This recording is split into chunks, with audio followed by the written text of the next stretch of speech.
Hi, I'm Sarah Kippen from the Senate Public Information Office. Welcome to Senate Discovery. In its first sitting fortnight since the COVID-19 outbreak, the Senate returned to normal business with an almost full quota of senators, albeit with social distancing measures remaining in place. 28 of the government's bills were passed by the Senate, 6 of those with amendments. Both the House of Representatives and the Senate must agree to a bill in identical form for it to be passed into law. That means any amendments made by one House need to be agreed to by the other. Disagreements arose during the fortnight over amendments made by the Senate to several bills. A message has been received from the House of Representatives returning the Treasury Laws Amendment 2019 Measures No. 3 Bill 2019 and informing the Senate that the House has disagreed to the amendments made by the Senate. So I'd like to remind the Senate exactly what this amendment is about that was rejected in the House, and that is that there are 1,119 companies that are exempt from having to lodge company returns with ASIC. The government's position is to oppose Senator Patrick's amendment. The issue raised by the Senator's proposed amendment is the subject of a recommendation in the Senate Economic Committee's Corporate Tax Avoidance Report Part 1. You cannot tax what you can't see, which I know that the Senator has referred to before. The government will respond to this recommendation as part of its response to the Senate Economics Committee's Corporate Tax Avoidance Reports. After initially insisting that the House of Representatives agree to its amendments, the Senate ultimately agreed not to insist, and the unamended bill will now be sent to the Governor-General for assent. Another bill which was the subject of a disagreement relates to sexual crimes against children and community protection measures.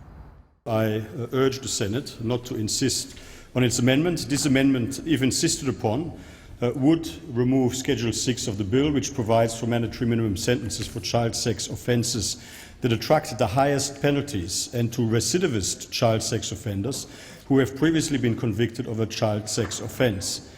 While we maintain our opposition to mandatory sentencing because it doesn't work and makes it harder to catch, prosecute and convict criminals, we will not insist on our amendments. Protecting the welfare of children will always be Labor's overriding priority and concerns. We believe that the Senate should insist on its amendments. If the government would simply remove its ideological commitment to mandatory sentencing, this matter could proceed. The Senate ultimately did not insist that the House of Representatives agree to its amendment, meaning that the bill has been passed in an identical form by both houses. It will now be sent to the Governor-General for assent. On the 16th of June, a motion to disallow or veto an instrument providing for temporary changes to performance standards for Australia Post was debated in the Senate. This regulation reduces the frequency of letter delivery and provides Australia Post with significant flexibility to restructure its workforce operations. These regulations have proven to be not only unnecessary, but also built on a foundation of lies, and they should be shelved immediately. As one of the co-sponsors of this motion, of course, wholeheartedly agree that this regulation should be disallowed. Now, we've heard time and time again in the midst of this debate that the reason that this regulation is needed is because we are in the middle of COVID-19 and a pandemic.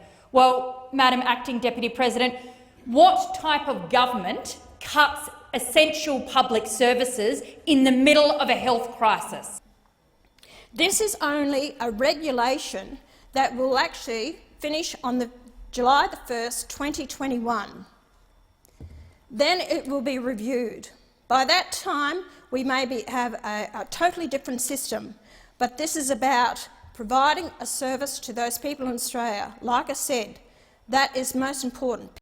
A final vote wasn't held on the disallowance motion, so it remains on the Senate's agenda for the next sitting week.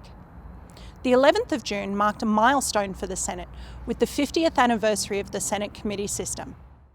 Senators, 50 years ago today, the Senate established a committee system that forever changed the role and work of senators in the Senate and the Parliament itself.